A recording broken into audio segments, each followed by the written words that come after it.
주님은 나의 최고봉 11월 2일 묵상을 시작하겠습니다. 오늘의 제목은 주님을 사랑하고 그분께 순종합니까? 입니다. 오늘의 말씀을 읽겠습니다. 요한복음 14장 15절입니다. 너희가 나를 사랑하면 나의 계명을 지키리라. 아멘. 오늘은 11월 둘째 날입니다. 어제부터 주님은 나의 최고봉 11월 묵상이 시작되었습니다. 어제부터 은혜롭게 11월 묵상을 시작하고 있습니까? 어제 묵상의 제목은 나는 주님의 것이었습니다. 내가 세상에서 주님과 단절되어서 나만의 생활을 하고 있는 부분, 또한 내 마음에 상처받기 싫어서 나만의 마음의 영역을 두고 있는 부분, 이 부분까지도 주님께 다 내어드려야 된다고 묵상을 했습니다. 어제는 모처럼 시간적 여유가 있어서 아내와 함께 공원을 산책했습니다. 그리고 어제 묵상에 대해서 서로 나누었습니다. 그런데 아내가 이렇게 묻는 것입니다. 어떻게 묵상처럼 이런 삶을 살 수 있을까요? 어떻게 내 마음의 상처까지도 주님의 일을 한다면 주님께 다 내어드리고 상처받기를 두려워하지 않는 그런 헌신된 삶을 살 수 있을까요? 이렇게 묻는 것입니다. 그래서 제가 마땅한 대답을 찾지 못해서 이 부분도 우리가 기도해야 되겠지요 라고 대답을 했습니다. 그리고 나서 저녁에 기도하면서 참 이 부분이 어려운 부분임을 다시 한번 깨달았습니다.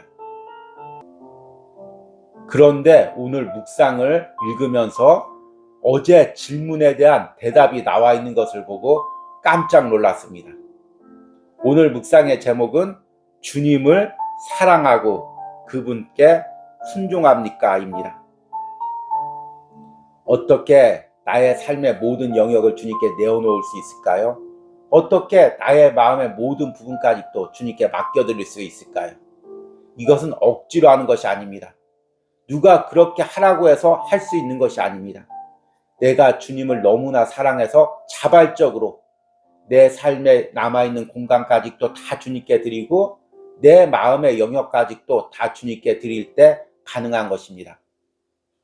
오늘 읽은 요한복음 14장 15절 말씀에도 이 부분을 이야기합니다. 너희가 나를 사랑하면 나의 계명을 지키리라.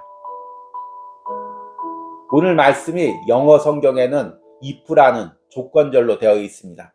너희가 만약 나를 사랑한다면, 억지로 하는 것이 아니라 주님을 사랑하면 계명을 지키라는 것입니다. 오늘 묵상을 통해서 주님을 사랑해서 내가 자발적으로 주님께 순종해야 되는 부분들이 무엇인지를 묵상을 통해서 깊이 깨닫는 은혜가 있으시길 바랍니다. 오늘의 묵상입니다. 주님은 절대로 순종을 강요하지 않으십니다. 주께서는 우리가 무엇을 해야 하는지 아주 강하게 말씀하시지만 절대로 강제로 시키지 않으십니다. 우리는 주님과 하나가 된 마음 가운데 주님께 순종해야 합니다. 바로 이러한 이유 때문에 주님께서는 제자도를 말씀하실 때마다 언제나 만일이라는 단어를 사용하셨습니다. 당신이 원하지 않으면 그럴 필요가 없다는 뜻입니다. 아무든지 나를 따라오려거든 자기를 부인하고 제자가 되려는 사람은 주님을 위해 자기 권리를 포기하라는 말씀입니다. 이는 영원한 신분이 아니라 우리의 현실 속에서 주님께 가치가 있는 사람이 되는 비결을 말씀하신 것입니다. 바로 이러한 까닭에 주께서는 엄중하게 말씀하십니다. 절대로 이 말씀을 하신 주님을 고려하지 않은 채 이 말씀을 해석하지 마십시오. 주님께서는 우리에게 규율을 주신 것이 아니라 주님의 기준을 명확하게 하신 것입니다. 만일 주님과 나의 관계가 사랑이라면 나는 조금도 주저하지 않고 주께서 말씀하신 것을 행할 것입니다. 만일 주저한다면 이는 내게 주님 외에 주님과 경쟁 상대인 다른 사랑의 대상이 있다는 뜻입니다. 그 다른 대상은 바로 나 자신입니다. 예수 그리스도는 내가 그분께 순종할 수 있도록 돕지 않으시기 때문에 내가 그분께 순종해야 합니다. 주께 순종할 때 나는 영적 사명을 이루게 됩니다. 나의 개인적인 삶이 사소한 일들로 가득 차서 자질구레할지도 모릅니다. 그러나 내가 이러한 상황들 가운데서도 예수 그리스도께 순종하면 그 상황들은 하나님의 얼굴을 볼 수 있는 창문들이 됩니다.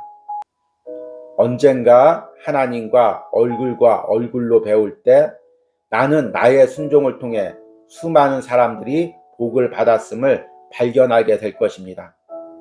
하나님의 구속이 한 영혼의 순종으로 나타나면 그곳에서는 언제나 창조가 발생합니다.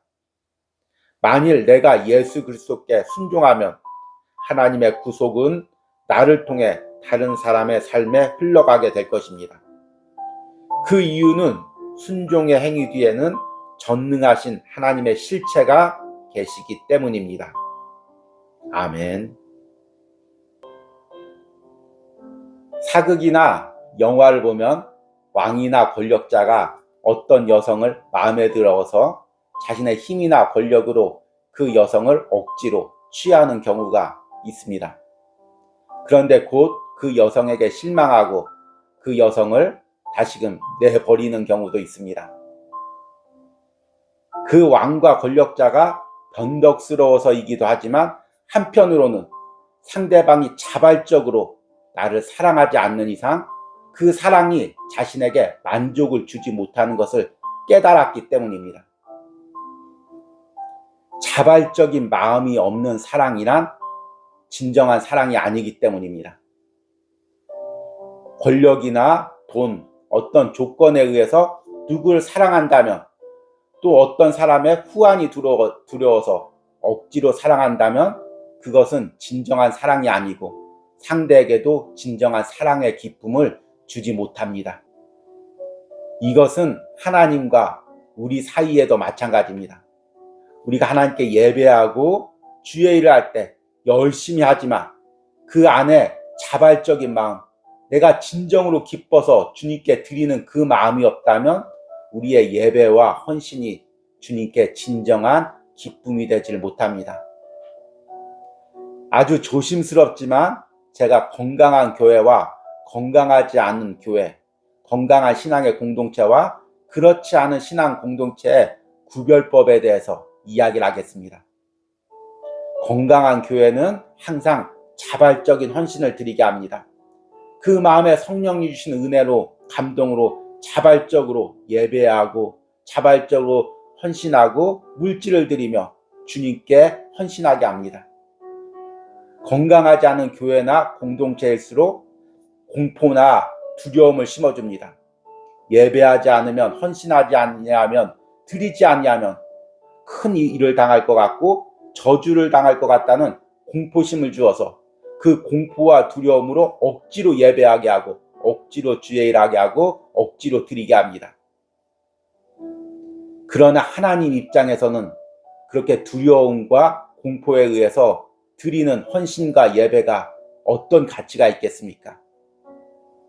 우리는 주님은 나의 최고봉 묵상을 통해서 계속해서 주님께 헌신하는 부분에 대해서 묵상하고 있습니다.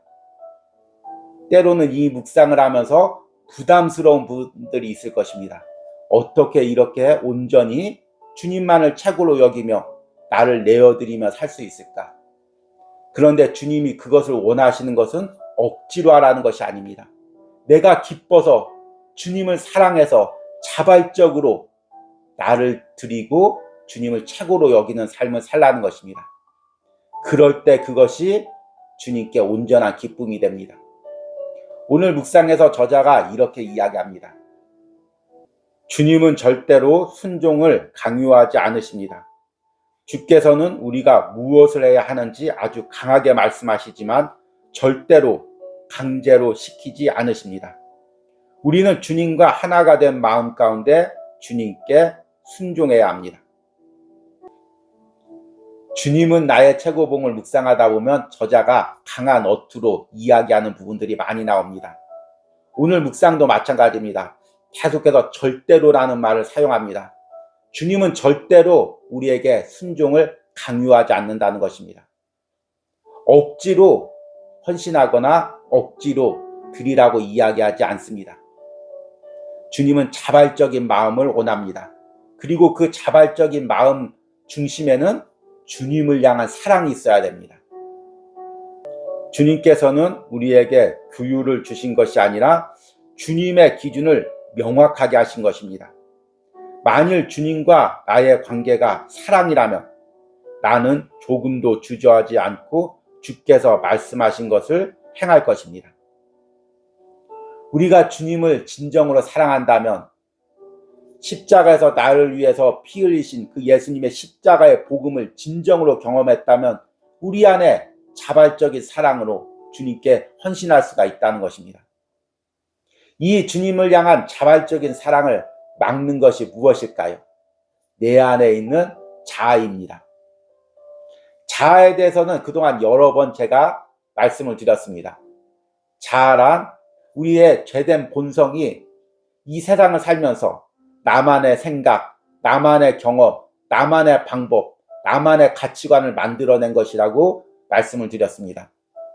그러기에 자아란 세상에서 죄된 나의 정체성입니다. 그것이 주님께 진정으로 사랑하고 주님께 순종하여 나를 드릴 때 항상 방해가 됩니다. 나의 자아는 말합니다. 내 생각에 이것은 맞지 않아. 내 인생의 경험에 의하면 이건 잘못된 거야. 내 가치관에 의하면 이것은 잘못된 거야. 그러면서 주님께 온전히 순종하는 것을 막습니다. 그러기에 우리가 온전히 주님을 사랑하고 주님께 드리려면 바로 이 자아를 깨트려야 되는 것입니다. 저자가 이 부분에 대해서 오늘 묵상에서 이렇게 이야기합니다. 아무든지 나를 따라오려거든 자기를 부인하고 제자가 되려는 사람은 주님을 위해 자기 권리를 포기하라는 말씀입니다. 이는 영원한 신분이 아니라 우리의 현실 속에서 주님께 가치가 있는 사람이 되는 비결을 말씀하신 것입니다. 만일 주저한다면 이는 내게 주님 외에 주님과 경쟁 상대인 다른 사랑의 대상이 있다는 뜻입니다. 그 다른 대상은 바로 나 자신입니다. 우리는 나를 너무 사랑하기에 또 내 생각과 가치관을 너무 존중하기에 주님을 온전히 사랑하지도 못하고 그분께 온전히 순종하지도 못합니다. 그러기에 우리가 주님께 온전히 나가려면 나의 자아를 깨트려야 됩니다. 이것이 바로 복음의 능력입니다. 내가 예수님의 십자가를 진정으로 경험하고 나를 위해서 모든 것을 내어주신 그 예수님의 십자가의 사랑을 체험하면 나를 깨트리고 주님께 나갈 수가 있습니다. 이런 은혜가 저와 또 주님은 나의 최고봉을 묵상하는 여러분들의 모든 심령과 삶 가운데 있기를 간절히 소망합니다. 오늘의 적용 질문입니다. 지금 내가 주님께 자발적인 순종을 드리지 못하게 하고 있는 상황과 마음은 무엇입니까? 지금 내가 처해진 상황에서 주님께 드려야 할 사랑과 순종은 무엇입니까? 기도하시겠습니다. 너희가 나를 사랑하면 나의 계명을 지키리라. 아멘. 주님께서는 우리의 자발적인 순종을 원합니다. 주님을 사랑하는 마음으로 주님께 자발적으로 내 삶을 드리고 내 마음을 드리기를 원합니다. 그러나 내 안에는 여전히 내가 너무 많이 차 있어서 나의 자아가 너무 강해서 주님께 온전히 순종을 드리지 못합니다. 주님을 사랑하기보다 나를 사랑하고 나의 비전을 사랑하고 나의 생각을 사랑합니다. 주님, 이런 나를 불쌍히 여겨주시고 오늘도 예수님의 십자가의 복음 앞에 나의 죄된 자가 드러나게 하시고 그것이 온전히 십자가 앞에 깨어지고 못 박히는 은혜가 있게 하여 주시옵소서. 이런 은혜가 오늘 주님은 나의 최고봉을 묵상하는 모든 심령들 가운데 있기를 간절히 소망합니다. 예수님의 이름으로 기도했습니다. 아멘.